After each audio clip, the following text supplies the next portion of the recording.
당신의 일자리를 AI가 빼앗지 않습니다. 다만 인공지능을 사용하는 사람과 경쟁합니다.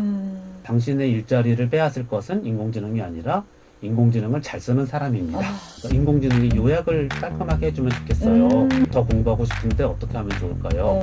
했더니 선생님이 씩 웃으면서 몇 년만 기다리면 구글에서 뭐가 나오겠지요. 안녕하세요, 여러분.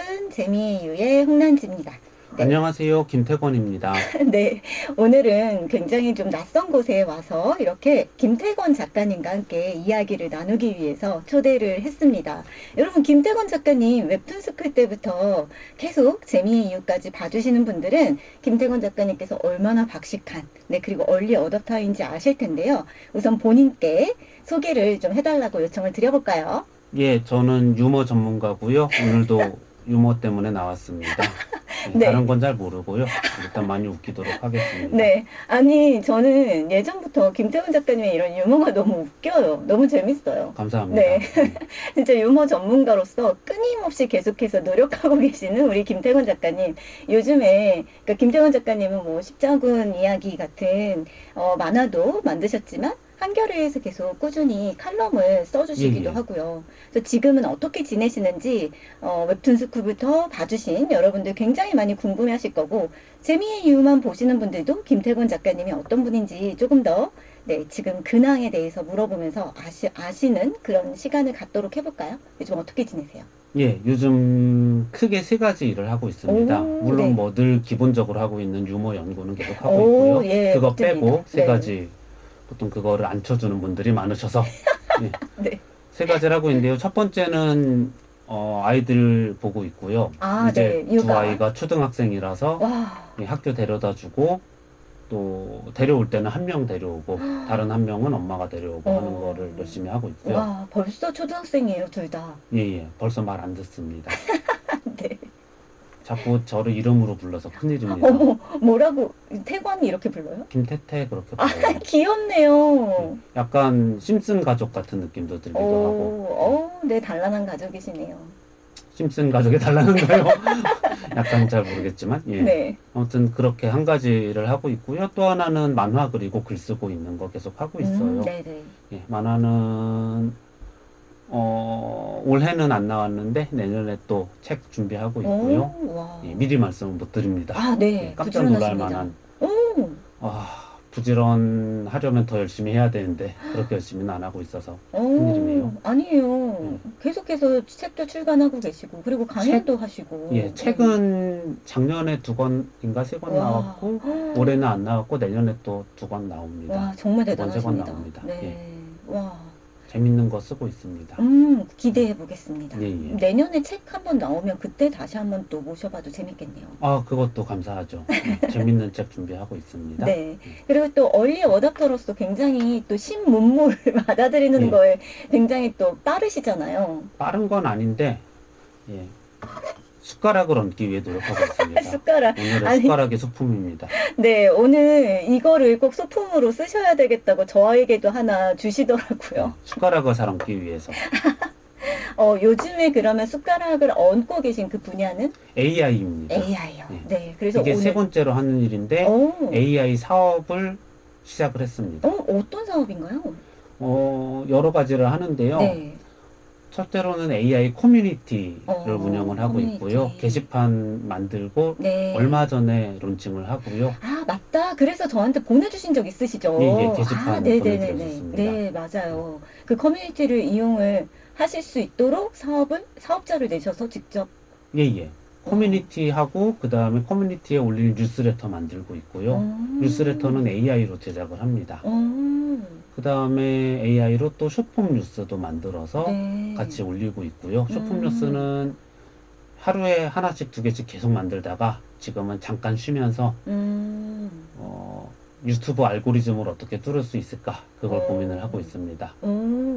그 생각을 해봤는데 전 세계 인구 중에 한 1억 명 정도가 유튜브 알고리즘을 어떻게 뚫을 수 있을까 고민을 하고 있을 것 같아요. 예, 근데 어떻게 과연 뚫을 수 있을 것인가 지켜봐 주시면 재밌을 것 같아요. 그 알고리즘을 뚫는다는 게 알고리즘에 맞춰서 내가 그 뭔가를 보려고 하는 게 아니라 그쵸? 네, 알고리즘 상관없이 내가 원하는 것들을 찾을 수 있게 만든다는 뜻인가요? 아, 그런 의미가 아니고요. 네네. 유튜브 알고리즘을 뚫는다라는 말씀으로 제가 드리려고 하는 거는 네. 이제 그 영상을 만들었는데 어떤 영상은 노출이 잘 되고 아, 그쵸, 그쵸. 어떤 영상은 노출이 안 돼요. 네.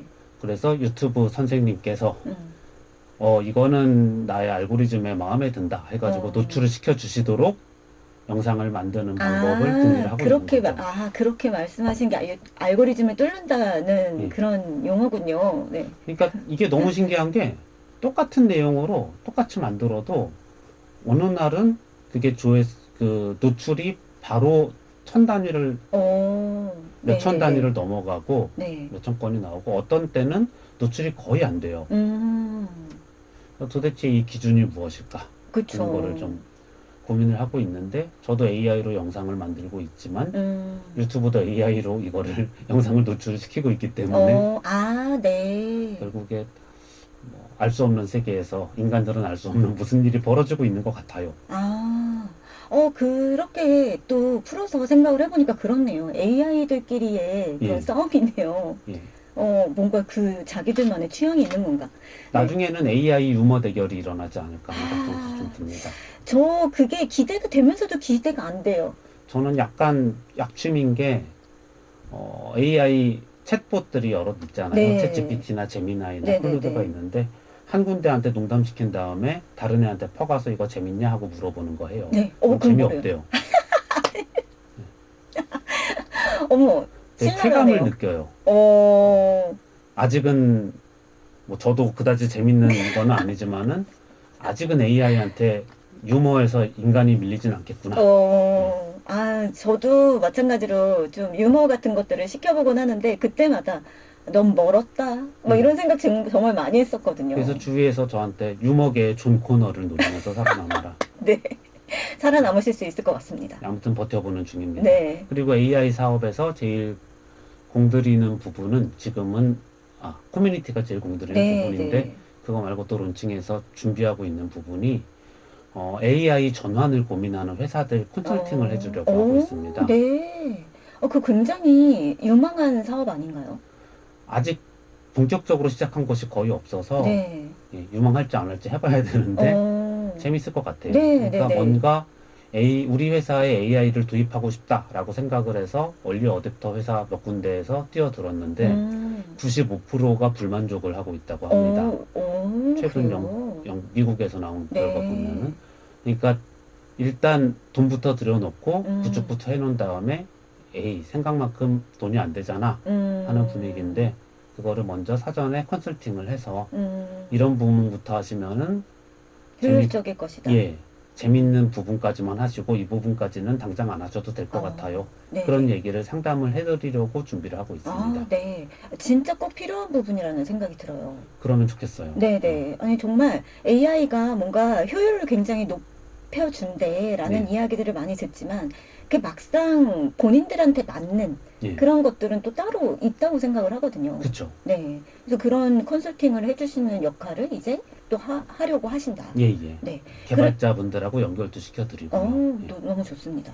그러면 지금 하고 계신 그 커뮤니티는 예. 그 어떤 주제가 있는 건가요? 아니면 뭐 AI에 대해 관심이 있는 사람들이 모두 다 그 커뮤니티 안에서 뭔가 활발하게 이야기를 나누고 계시는 중인가요? 일단은 AI를 주제로 잡기는 했고 AI 네. 정보 교환이 주제긴 한데 아무 얘기나 와서 해주셔도 좋아요. 예. 네. 네. 그래서 지금 굉장히 바쁘게 일을 하고 계시는 네, 그렇습니다. 김태건 작가님. 네. 그냥 작가님이라고 부르기에는 김태건이라는 한 사람의 어떤 다양한 관심사와 그리고 다양한 어떤 일들을 한 번에 그냥 이야기하기는 좀 어려운 것 같아요. 그래서 앞으로는 뭘로 불렸으면 좋으시겠어요? 저는 만화가라는 호칭이 제일 좋습니다. 전에도 그렇게 말씀하셨는데, 네, 여전히 김태건 만화가님, 네, 만화가 김태건님, 네, 그래서 어떤 것들에 관심을 가지고 계신지 오늘 제가 김태건 작가님과 함께 이야기를 나눌 주제로 이렇게 만들어 봤어요. AI 이슈랑 나의 AI 활용법? 예. 네, 그게 나는 김태건 작가님이 아무래도 되지 않을까라는 생각이 드는데요. AI의 숟가락 얻기. 부재 AI의 숟가락을 얹고 계신 김태건 작가님. 네. 요즘에 그러니까 저도 AI를 꽤나 많이 사용을 하고 있어요. 그러니까 예를 들어서 그러니까 저같이 얼리어답터가 아닌 사람들도 AI를 활용하고 있는 거면 굉장히 많은 사람들이 활용을 하고 있다고 생각이 드는데 예. 예를 들어 그런 거죠. 그냥 단순히 그냥 검색을 하지 말라라고는 하지만 우선은 궁금한 게 있으면 무조건 물어보는데 그렇죠. 저의 궁금증은 그냥 어떤 한 단어를 내가 모르겠어 했을 때 그 단어에 대한 궁금증뿐만이 아니라 이것의 유래와 그리고 어떤 식의 활용이 되는가 예. 유형은 어떤 것들이 있는가 굉장히 다양하게 궁금한데 AI는 그런 것들을 캐치해서 굉장히 잘 알려주더라고요. 그냥 제가 단순하게 검색을 했을 때보다요. 어원이나 음. 아니면은 언제부터 사용했냐 그런 거 네. 물어보면 잘 알려주긴 하는데 네. 또 잘 틀립니다. 할루시네이션이. 할루시네이션이 좀 심해서 네. 그거 맞아? 하고 물어보면은 죄송합니다. 제가 잘못 알려드렸네요. 하고 또 얘기하면은 또 물어보면 또 잘못 알려줬대요. 그래서 어디까지 믿어야 하나는 항상 문제는 돼요. 그쵸. 그런데 일단 뭐를 찾아보아야겠구나라는 시작점은 음. 던져줍니다. 맞아요, 맞아요. 그래서 그게 항상 의심을 갖고 대하니까 사실은 활용을 하다가, 에휴, 모르겠다 하고 내팽개쳐 두기도 하고, 또 다시 궁금하니까 또 물어봤다가, 이게 아닌 것 같은데? 예, 하고 또 다시 한번 이렇게 멈췄다가, 저는 이게 왔다 갔다 하는 와중에, 예, 최근에는 제미나이를 쓰고 있는데, 예. 얘가 너무 똑똑하더라고요. 제미나이도 할루시네이션은 또 잘하죠. 어떤 식의 할루시네이션을 경험하셨나요? 제미나이에. 저는 하루에 여러 번씩 쓰기 때문에 네. 거의 모든 데서 할루시네이션이 나오는데 날마다 경험하고 있는데 네. 이게 제일 많이 쓰는 게 세 가지 정도가 되는 것 같아요. 음. 그 챗GPT하고 네. 클로드하고 제미나이인데 네. 세 개 중에 어느 게 제일 성능이 좋냐 이런 음. 말씀을 물어보시면은 일단 옛날 황희정승 아저씨처럼 검은 소가 일을 더 잘하지만 큰 소리로 말할 수 없다. 왜냐하면 인공지능이 우리를 감시하고 있으니까 그런 것도 있는데 네네. 그거보다도 사실은 제 생각엔 그래요. 가장 최신에 나온 버전이 제일 좋아요. 네. 세 군데 중에서. 가장 최신으로 업데이트한 곳. 예, 예. 그렇군요. 왜냐하면은 상대편 약점을 노리고 업데이트를 또 더 열심히 하기 때문에 네네. 예, 그래서 각각 개성들이 생기는 것 같고 그래요. 근데 근데 단점들이 셋 다 너무나 명확해서 혹시 그런 얘기 들으면 관심 있어 하실 분들이 있을까요? 어떤 거요? 단점이요?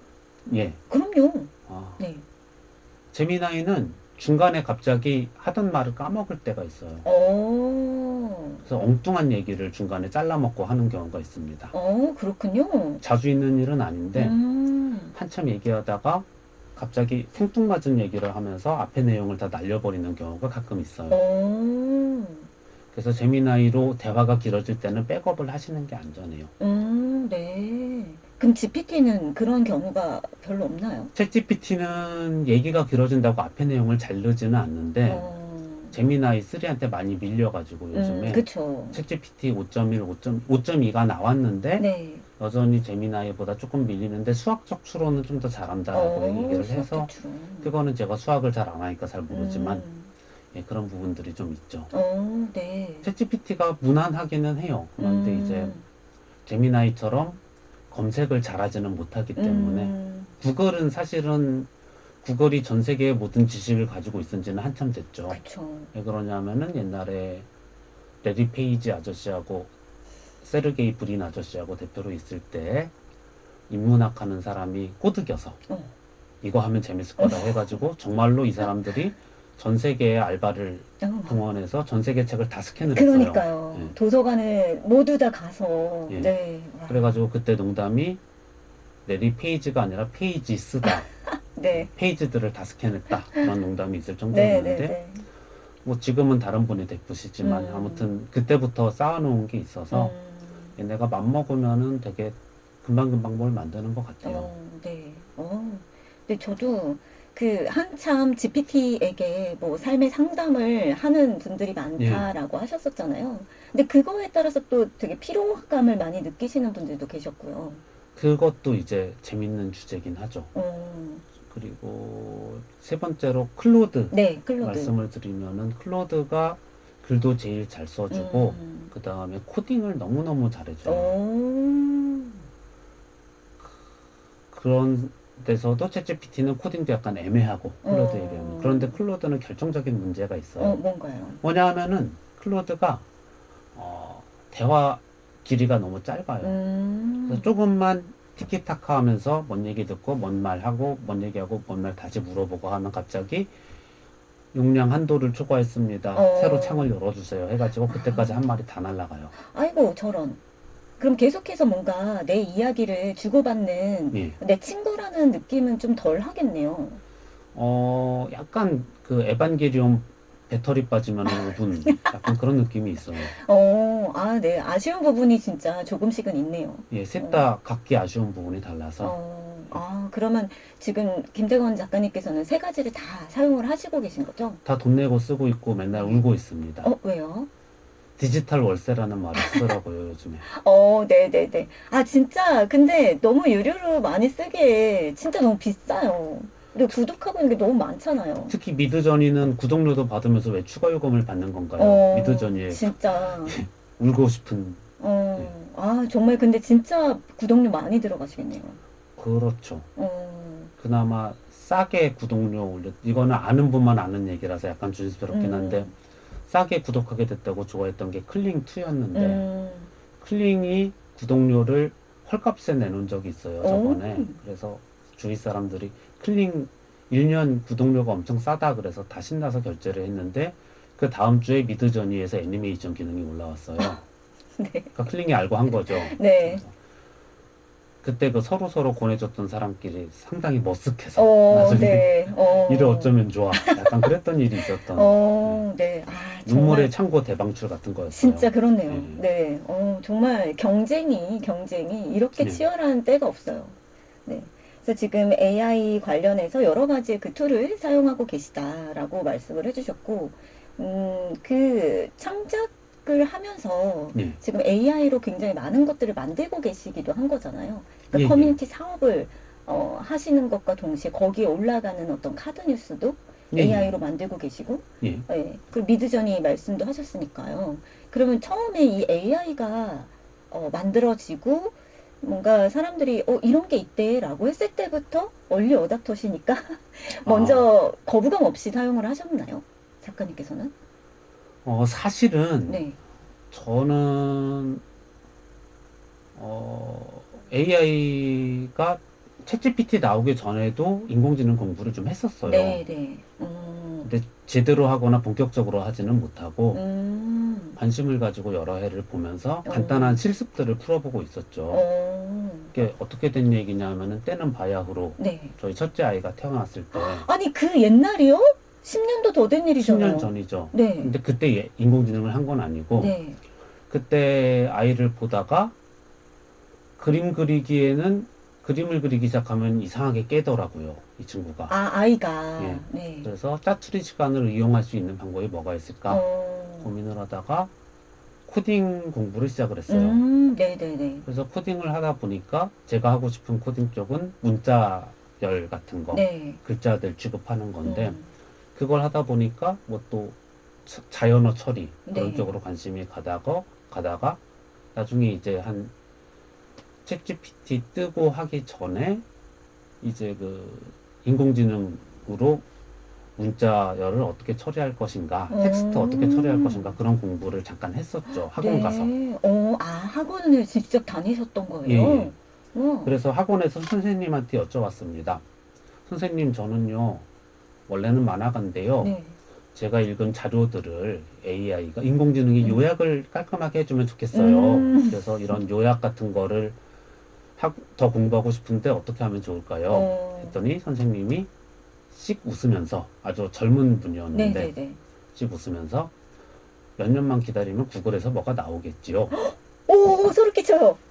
그래서 약간 그 뉘앙스가 아마추어인 당신이 열심히 공부해봤자 몇 년 안에 구글에서 뭐가 나올 거니까 만들 텐데. 빨리빨리 그거를 습득하는 게 좋을 것이다 했는데 그 이후에 챗GPT도 나오고 제미나이도 나온 거죠. 어머머머. 근데 너무 잘 된 일이잖아요. 잘된 일이긴 한데 그때 더 깊이 파고들었으면은 아마 그 기술들을 지금 쓸 일이 거의 없을 겁니다. 그때 이미 조금 더 나왔었다면. 예, 예. 네. 그때 더, 그러니까 그러니까 기술이 너무 빨리 변하고 그쵸. 어떤 기술을 어떻게 쓸지도 그때그때 달라져가지고 예, 아무튼 제가 굳이 이 일화를 말씀드리는 이유는 네. 옛날에 공부했다 자랑을 하려는 게 아니라 네네네. 빅테크, 구글이나 오픈 AI나 클로드를 만드는 엔스로픽 같은 빅테크들이 뭔가를 해놓으면은 거기에 따라가게 되는 현재 상황을 말씀을 드리려고 한 거죠. 네. 그쵸. 어쩔 수 없는 일이죠. 아까 그 학원 선생님께서 말씀하셨듯이 개인이 아무리 날고 기어도 예. 그 개인들이 많이 모여 있는 예. 그 구글이라고 하는 그런 대기업에서는 뭘 어떻게 더 빨리 만들지 모르겠는데, 예. 그게 그러니까 가능하고 불가능하고의 일이 아니라 너무 비효율적인 일이다라는 얘기를 해주신 것 같거든요. 예, 맞습니다. 그러니까 쉽게 말씀드리자면 제가 그림판을 열심히 공부해서 그림판 마스터가 됐는데 포토샵을 쓰게 된 거죠. 그쵸. 와. 그럼 이거는 어쩔 수 없이 지금 내가 빨라서 그런 게 아니라 그냥 따라가다 보니까 예, 예. 내가 좀 활용을 좀 하게 된 거다라는 말씀을 해주시는 거네요. 그러니까 얼리 어댑터라기에도 사실은 민망한 거죠. 다들 음. 그냥 하는 겁니다. 네네네. 그래도 제가 알고 계신 분들 중에서는 가장 어떤 기술을 활용을 해서 무언가를 만들려고 하는 노력을 끊임없이 행동으로 옮기시는 분이세요. 행동이라기에는 사실은 방구석에 앉아서 하는 거기 때문에 몸을 거의 안 씁니다. 네. 갈수록 더 안 쓰게 됐어요. 그럼 어떻게 하시는지 좀 이렇게 플로우를 설명해 주실 수 있으세요? 재밌는 거를 한번 말씀을 드리면 네네네. 좋을 것 같은데 제가 뉴스레터 만드는 네. 방법인데 뉴스들을 인공지능으로 수집을 해요. 네. 수집을 한 다음에 그거를 브리핑을 시킵니다. 인공지능한테. 브리핑. 예. 그 브리핑을 시킨다는 게, 그러니까 수집을 시키고 브리핑을 시킨다는 게 그게 모두 다 프롬프트에서 요청한 그쵸. 것인가요? 네. 그러니까 이거는 프롬프트 엔지니어링이라고 거창하게 얘기를 하는데 네네. 사실은 아주 간단해요. 질문을 잘 하면 됩니다. 시킬 때 잘 시키면 돼요. 어떻게 넣으세요? 꽤 깁니다. 어디서부터 말씀을 드려야 되죠? 음. 거의 한 페이지 정도 되는 프롬프트를 넣어요. 어머. 그러니까 그 그게 첫 순서, 번째 프롬프트입니다. 네, 예. 순서 같은 것도 알려주시고 나는 뭘 할 것이다라는 목적도 알려주시고 그러시는 건가요? 그렇죠. 그러니까 기획서처럼. 기획서처럼 합니다. 네. 정확하게 말씀해 주셨는데요. 네. 그러니까 어떤 거를 하는데 문체는 어떻게 해주고 그 다음에 분량은 어느 정도로 해주고 네. 내용에서 이런 내용을 우선 골라주고 브리핑을 할 때 뭐 그런 거를 상세하게 얘기를 해요. 네네네. 나중에 한번 쓱쓱 보여드리는 걸로 네네네. 할게요. 예. 그리고 그렇게 한참 해가지고 브리핑을 시키면은 그리고 브리핑을 몇 개 해줄지를 이제 요청을 해요. 그러면은 12개 정도를 뱉어줍니다. 12개, 그 각 분야마다 네네네. 12개를 뱉어주면은 그 다음에 이제 거기서 제가 고르는 거죠. 이건 쓸만하다.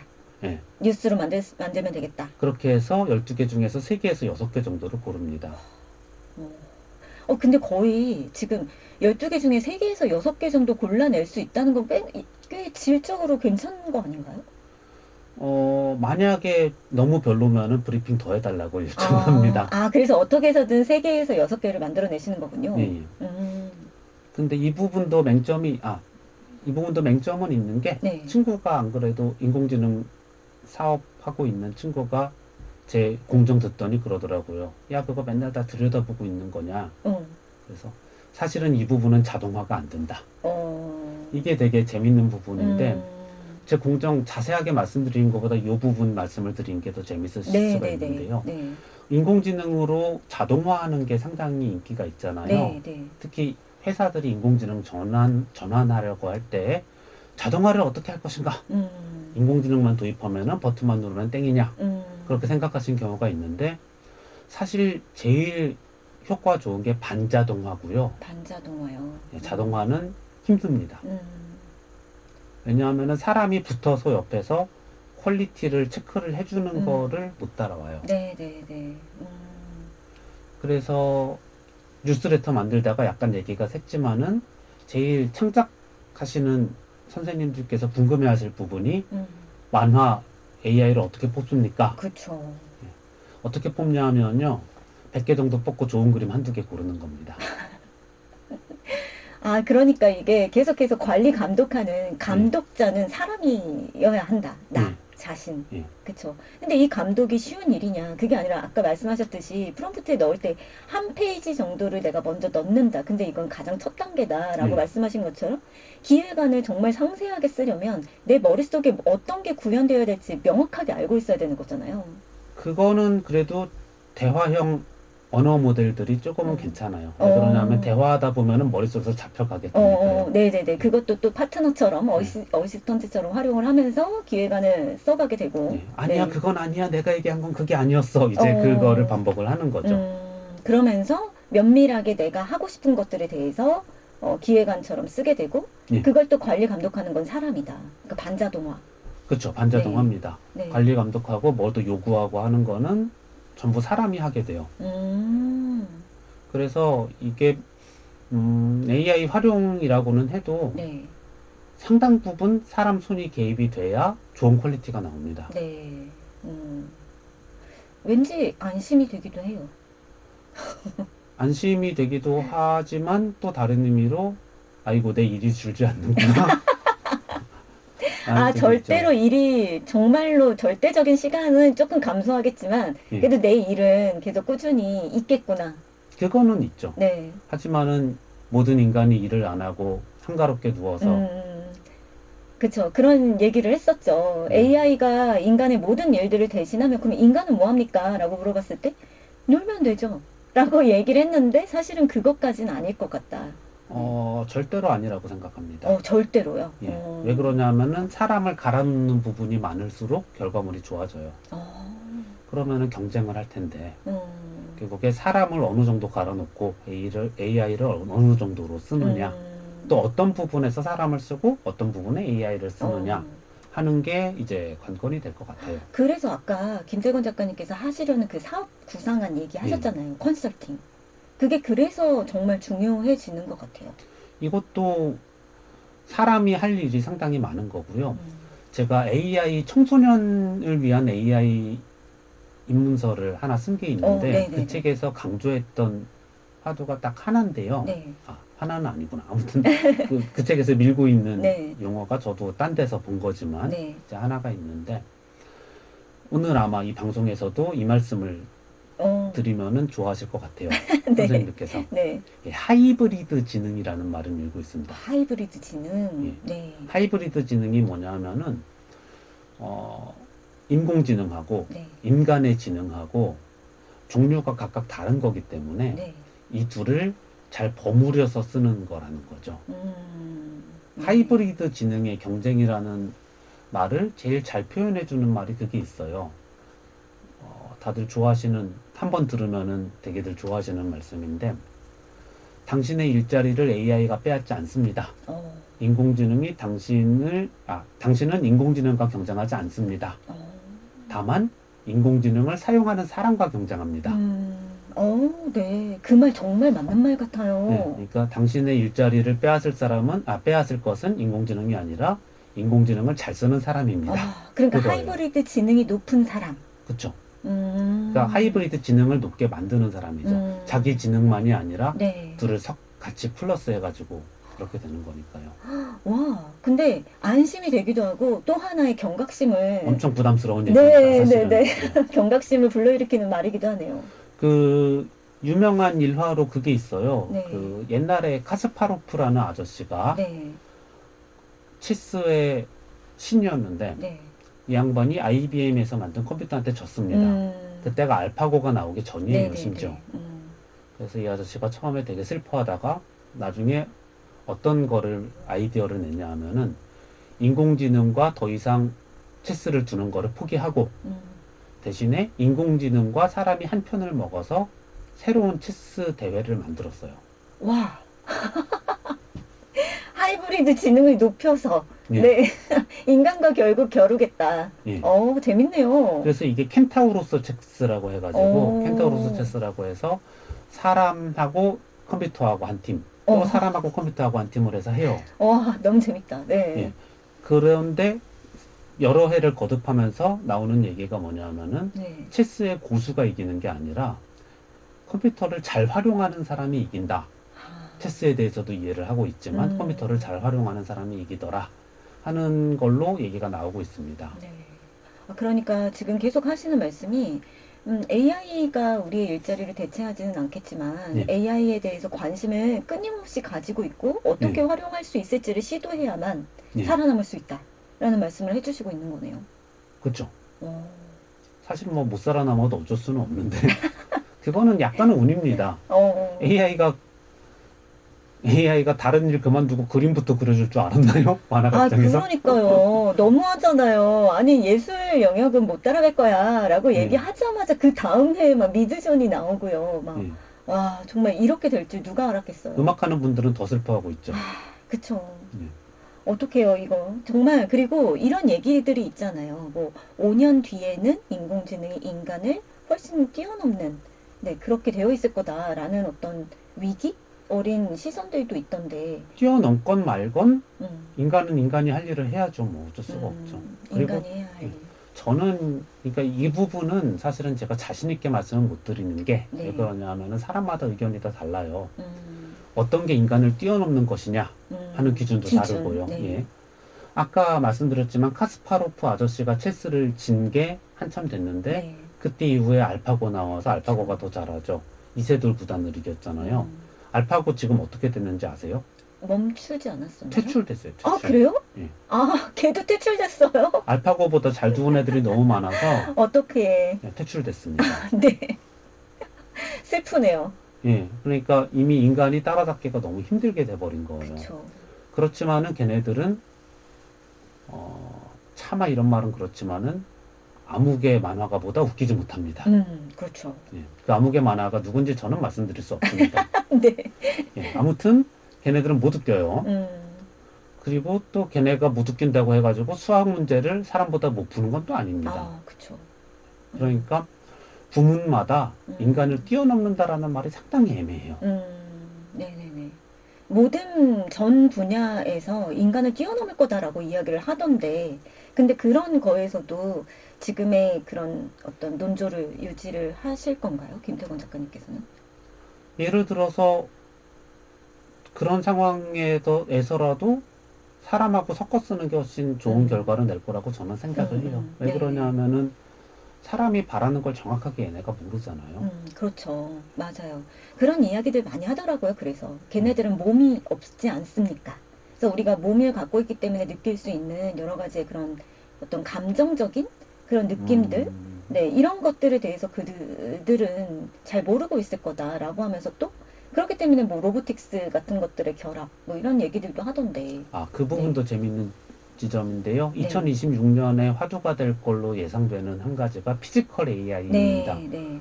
그래서 로봇도 하고 쳐다도 보고 맛도 느끼고 향기도 느끼고 하는 거를 할 텐데 네. 문제는 뭐 맛하고 향기를 사람보다 더 잘 구별은 할 수 있겠지만 사람이 어떤 음식을 좋아할지를 얘네가 과연 잘 알 것이냐. 그렇죠. 그렇네요. 입맛이 자고 일어나면 바뀌는 게 사람인데 그럼요. 그 맞아요. 동네에 수만 ton 매운 떡볶이들은 지금 다 어디로 갔으며 이제 그런 거죠. 그렇네요.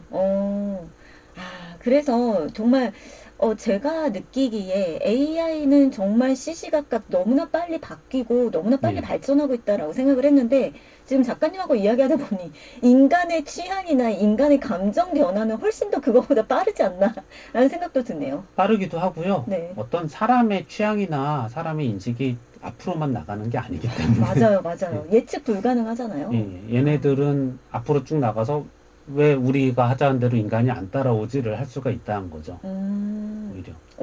그건 또 무서운 얘기 하신 것 같은데. 무서울 수도 있죠. 네. 왜냐하면은 그 살인 로봇 같은 거 킬러 로봇과 결합하면 어떤 결과가 나올까 이제 그런 걸로 그쵸, 겁주는 무기와, 얘기들이 있죠. 네, 무기와 결합을 했을 때.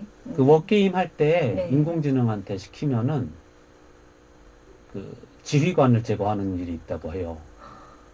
자기를 지휘했던 지휘관을요. 그러니까 질 것 같거나 네가 하다가 얘가 없으면 일이 잘 될 것 같은 그런 걸 제거해라 그러면은 적도 적이지만은 자기 편 지휘가 날리는 경우도 그러니까 있대요. 이게 합리적으로 말이 안 되는 지휘를 했을 때 네가 이 게임을 이기지 못하게 하는 적이구나 그렇게 될 판단해서 수가 있겠죠. 무서워. 근데 옛날에 이거는 드릴 말씀은 안 했지만 옛날에 군대 갔다 온 친구들이 하던 농담이긴 한데 전쟁 나면은 우리 부대에서 어쩌고 저쩌고 막 이제 그런 농담을 하긴 했는데 아무튼 그런 일들이 보고가 되기는 해요. 와 진짜 무섭다. 그러니까 무섭네요. 실제 전투가 아니니까 실제로 네, 네. 제거하진 않지만 네. 얘네한테 피지컬 붙여줬을 때 어떻게 될지 하는 그쵸. 문제가 생기는 거죠. 그렇죠. 그걸 어떻게 정말 관리 감독할 것인가. 예. 그런 의미에서 AI를 활용하는 인간의 윤리적인 측면 이런 것들이 그래서 더 중요하게 좀 얘기가 되는 이유이기도 한 것 같아요. 윤리도 윤리지만 윤리도 바뀔 거예요. 무엇이 더 좋다고 생각하는 길인지에 대한 예, 예. 기준. 네. 이거 되게 복잡한 문제라고 저는 생각을 하는데 네. 예를 들어서 네. 그 지금 현재 아주 첨예하게 나오는 문제는 자율주행 문제죠. 그렇죠. 네. 예, 여러 해 전부터 그 얘기를 했었는데 여러 해 전에도 친구가 그 얘기를 했었는데 자율주행이 기술적으로 당장 도입이 안 되는 게 아니라 지금 도입하면 다 되잖아요. 그쵸, 하고 그쵸. 있잖아요. 네. 보험사하고 협의가 안 됐을 그러니까요. 것이다. 네. 예. 그 책임을 누구에게 질 예. 것인가. 인공지능이 사람을 다치거나 죽게 하면은 어떻게 처벌을 할 건가요? 네, 그니까요. 근데 실제로 비슷한 자율주행뿐이 아니라 비슷한 일이 일어나가지고 누가 책임져야 되느냐 하는 문제들이 상당히 있어요. 2020년대 초반에 네덜란드에서 그 몇 년 동안 운영을 했던 인공지능 시스템이 그 뭐라 그러죠? 양육비를 그 나라는 이제 복지가 잘 돼 있는 네, 나라니까 양육비를 주잖아요. 네. 애 키우세요 하고 양육비를 주는데 그거를 부정수급해간 사람들을 잡아내는 인공지능을 도입을 했었대요. 네. 부정수급이라는 거는 나는 애한테 안 쓰지만은 일단 돈 내놔. 네. 이제 그런 거죠. 네네네. 근데 그렇게 하는 사람들을 잡아내는 인공지능을 도입을 했는데 네.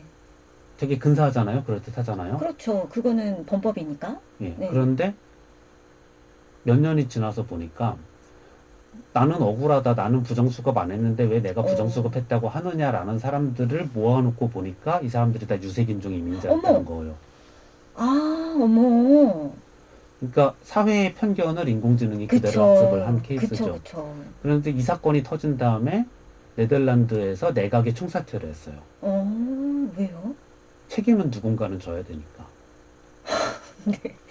근데 내각이 사퇴하는 것도 너무 그쵸. 그러니까 이게 정말 애매하잖아요. 네, 정말 책임 소재도 불분명하고 예. 그리고 인간의 어떤 편견을 인간이 만드는 예. 그런 어떤 프로그램들이기 때문에 어쩔 수가 없는 것들, 그쵸? 네. 아무튼 뭐 그렇게 됐고 또 솔직히 피해본 사람들 입장에서는 그것 때문에 돈도 못 버는데 엄청난 과징금이 쏟아진다거나 가정이 해체된 경우도 있고 아이고, 네. 큰 빚을 지게 돼서 뭐 그런 네. 경우들도 많으니까 인공지능 컴퓨터 끄겠습니다로 만족할 수 있는 상황은 또 아니잖아요. 그렇죠. 본인이 개개인들이 받은 그 피해는 또 어떻게 할 거예요? 그러니까요. 진짜 쉬운 문제가 아닌 것 같아요. 예, 그래가지고 결국에 사람이 할 일은 남습니다. 책임지고 잘리는 일 같은 것도 남을 거고요. 네. 누군가는 책임을 져야 되는데. 아무튼 규칙이 아직은 없어요. 이 규칙이 없다는 것 때문에 훨씬 더 많은 분들이 불안해하고 예. 또 규칙이 없다는 것 때문에 이게 기회가 아닌가라고 생각하시는 분들도 있는 것 같지만 그래도 불안해하시는 분들이 훨씬 많지 않나라는 생각이 들어요. 불안하죠. 네. 갑자기 차가 와서 나를 받았는데 내가 운전자한테 욕이라도 하려고 봤는데 차에 아무도 없고. 없다. 네. 그쵸. 그거는 사실은 되게 섬찟한 것 같아요. 네. 네. 운전하는 사람이 아무도 없다라는 건 굉장히 섬찟하거든요. 정말 이런 일들이 상상을 뛰어넘는 일들이 지금 우리 앞에 다가와 있다는 게 참 놀랍기도 하고요. 근데 이미 여러 나라에서 운전자 없이 운전하잖아요. 그러니까요. 그게 너무 무서워요. 그리고 제가 아는 몇몇 사람을 생각하면은 그 사람보다 인공지능이 안전하게 멀겠구나 싶긴 하지만 그렇기도 하죠. 네. 그래도 좀 그렇습니다. 그런 의미에서는 지금 아까 말씀하셨던 그 하이브리드 지능을 어떻게 높이는 사람들이 예. 어떻게 높일 수 있는가가 관건이 될 거고, 예. 하이브리드 지능이 높은 사람들이 어쨌든 미래에 좀 더 많이 대비가 되고 더 잘 살 수 있을 것이다 라는 이야기를 계속 그것과 통하는 것 같아요. 잘 지금 살 수 하시는 얘기가. 있을 수도 있고 네, 살아남을 것이다라는 살아남을 말로 것이다. 어느 쪽이 이건 마찬가지입니다. 그쵸. 살아남는 사람은 더 잘 살게 될 거고요. 네. 밀려나는 사람은 더 힘들 거예요. 그러면 작가님이 하시는 말씀을 좀 이렇게 하나로 딱 모으다 보면 AI에 대해서 불안감을 가질 수는 있지만 예. 그래도 적극적으로 활용은 시도해 보셔야 된다라고 말씀해 주실 수 있을까요? 그 정도가 아니죠. 음, 살아남고 싶으면 AI를 안 하면 안 되는 거죠. 그쵸. 그러니까 AI하고 나하고 경쟁한다 그러면은 나는 안 질 수 있어요. 지지 않을 수 있어요. 그런데 AI를 쓰는 사람이 내 일자리를 가져간다고 생각하면은 안 쓰면 큰일 나는 거죠. 그러면 어디에서부터 시작을 해볼까요? AI와 친하지 않으신 분들은? AI와 친하시지 않은 분들은 챗GPT부터 시작을 하셔야 되나요? 미드저니 하셔도 되고요. 근데 이제 더 쉬운 AI들이 나올 거예요. 지금보다 훨씬 더 쉬운 예. 형태로. 네. 제가 아는 작가님들은 운전을 하실 때 음성을 켜놓고 챗GPT랑 계속해서 이야기를 나누신대요. 예, 예. 그러니까 뭐 시간이 없으니까 내가 이제까지 짜놓은 어떤 캐릭터 있잖아. 그 캐릭터가 이제는 다음 회차에 어떤 식으로 좀 사건을 만나는 게 좋을까? 누구를 활용해야 될까? 이제껏 만들었던 캐릭터 중에서 어떤 사건이 너무 좋을까? 이런 식으로 막 대화를 하신다고 하더라고요. 예, 저도 그렇게 활용하시는 작가님들 몇 알고 있습니다. 네네. 저는 그렇게 추천은 안 드리는 편이에요. 왜요? 그 작가님들께서 활용을 잘 하고 계신데 제가 이런 얘기를 드리는 거라서 약간 조심스럽긴 한데 네. 언어 모델이라는 게 기본적으로 앞에 말 다음에 나올 확률이 제일 높은 걸 갖다 붙이거든요. 그래가지고 클리셰나 어떤 정해진 스토리, 이종범 작가님이 좋아하시는 말, 스토리의 왕도. 네. 그거는 잘해줘요. 네네네네. 이미 알려진 장르적인 규칙대로 흘러가게 돼 있다. 그거는 정말 잘해주는데 뭔가 진짜 깨는 거 하나 알려줘. 그러면은 얘네도 뭘 해야 될지 모르는 거죠. 그쵸. 변칙이니까. 예. 확률 기반으로만 이야기를 하다가. 예. 네. 뭐 어차피 지금 말씀하신 내용도 그렇기 때문에 인간은 어차피 자기 일을 해야 돼. 라는 쪽으로 흘러가네요. 예, 그래서 저 같은 경우에는 스토리 짤 때는 어떤 식으로 쓰냐면은 제가 일단 스토리를 시안을 내고 그거를 만져달라고 던집니다. 만져달라. 다듬어달라. 어떤 거 같아? 음. 또는 뭐 검수해줘. 이렇게 하고 있습니다. 어, 제가 칼럼 쓰거나 책을 쓸 때 어떤 식으로 하냐 하면은 네. 글을 써달라고 하는 건 안 하고요. 네. 왜냐하면은 그렇게 해서 나오는 글이 재미가 없어요. 음, 글을 써달라고는 안 하고 글은 제가 쓴 다음에 그거를 던지고 어떻게 수정해야 할지 해가지고 저는 보통 글 할 때 6가지 기준으로 네. 검수를 부탁을 해요. 오, 하나는 쉬운지, 음, 그 다음에 고칠 부분이 무언지, 네. 그 다음에 쓸모가 있는지, 유용한지, 쓸모가 있는지, 그 다음에 재밌는지. 재밌는지. 유용하다는 건 정보가 많이 담겼는지를 네네네. 묻는 거고요. 네. 재밌는지, 이게 제일 중요합니다. 네. 흥미로운지. 그 다음에 팩트에 맞는지 검색해서 알아봐 달라. 네네네. 그 다음에 요게 제일 중요한데 네. 6번째가. 6번째 네. 균형이 잡힌 글인지 네. 한쪽 입장만 들고 있지는 않은지 그런 거를 물어봐요. 근데 이렇게 글을 쓰시는 분들 중에 활용하시는 분들이 많은데 김태곤 작가님처럼 명확한 기준을 가지고 접근하시는 분들은 또 많을까라고 생각해 보면 이런 기준이 서 있는 게 굉장히 중요하겠네요. 기준대로 하면은 어느 정도 다 친절하게 브리핑을 해줘요. 거기에 맞춰서. 그러면 그거에 맞춰서 고치는 건 글 쓴 내가 예. 하는 것이고요. 그리고 네. 팩트체크 할루시네이션이 워낙 많아서 그쵸. 네, 팩트체크도 못 믿는데 음. 그래도 숫자 같은 거는 얘가 잘 잡아줍니다. 네네네. 몇 년 몇 월생 인물 뭐 그런 거 이제 네가 틀렸다 그런 거를 얘기해주면은 다시 한번 확인해보고. 다시 한번 확인해보고 네. 내가 맞잖아 막 이제 그런 거 하고 그렇게 네. 왔다 갔다 하는데 음. 그런 거 잘해줍니다. 네네네. 그런 식으로 뭔가 자기의 어떤 나아가야 될 방향 전체를 해달라라는 게 아니라 예. 여기에서 네가 봤을 때 좀 보완해야 될 거나 수정해야 될 게 뭐가 있을까라는 식의 의견을 듣고 고치는 건 직접 내가. 예. 네. 제가 저번에 쓴 책에도 넣었고 일러스트로 그렸고 했던 부분이 켄타우로스 첵스에 관한 부분인데 네. 켄타우로스를 해서 상대편을 이기려면은 몸이 말이고 머리가 사람이어야 돼요. 몸이 말이고 머리가 사람. 그쵸? 예. 네. 몸이 사람이고 머리가 말이면은 집니다. 그쵸? 뭐래도 안 못해요. 되죠. 네네네. 맞네요. 지금 그래서 왜 켄타우로스 첵스라고 얘기를 했는가에 대해서도 이해가 되네요. 예. 오. 달리기를 하건 체스를 두건 요리를 해서 먹건 하려도 아래쪽이 말이고 위가 사람이어야 그게 되지 위쪽이 말이고 아래가 사람이면은 그쵸. 달리기도 못하고 네. 그래서 훨씬 더 그 관리하고 기획하는 입장에서의 그 사람의 임무는 사라지지 않으니까 AI를 활용을 하고 싶으신 분들도 한번 그런 식으로 생각을 해봐라. 지금 말씀하신 것처럼 머리는 상반신은 그 사람이고 하반신 행동하는 움직이는 거는 AI로. 네. 예, 그러니까 이게 아까 주셨던 말씀에 대해서 제가 답을 드리자면 이런 거죠. 어떻게 보면 한편으로는 되게 낙관적이고 네. 어떻게 보면 한편으로는 되게 긴장이 싹 되는 그쵸. 무서운 얘기입니다. 네, 맞아요. 네. 근데 다들 그런 거는 알고 계실 거예요. 이제는 피할 수 없다. 라는 것들은 누구나 다 체감을 하실 거예요. 그런 와중에 김태곤 작가님은 맞아요. 시작하셔야 됩니다. 예, 시작하셔야 돼요. 무조건 시작하셔야 돼요. 누구보다도 그 하이브리드 지능을 높이기 위한 노력을 정말 발빠르게 하셔야 된다. 그러니까 그거 생각하시면 돼요. 거의 음식점 가서 키오스크 주문하시는 거 생각하시면 돼요. 네네네. 키오스크 싫다고 키오스크 주문 안 받는 데만 가시다 보면은 햄버거 드시기가 힘듭니다. 그렇죠. 그 이제는 김밥집에서도 키오스크를 하라고 하시더라고요. 네, 중국에 가면 김밥도 드시기 힘듭니다. 네, 시장에 가도 알리페이 같은 거 꼭 해야 되고, 네. 그래서 이거는 피할 수 없는 시대가 되었다라는 이야기를 들었습니다. 그리고 솔직한 생각으로 키오스크보다 그렇게 어렵지도 않습니다. 키오스크가 정말 어렵잖아요. 키오스크는 정말 할 때마다 분노가 치밀어서 진짜요. 아니 내가 이것까지 선택을 해야 돼? 뭐 이런 단계가 너무 많죠. 네.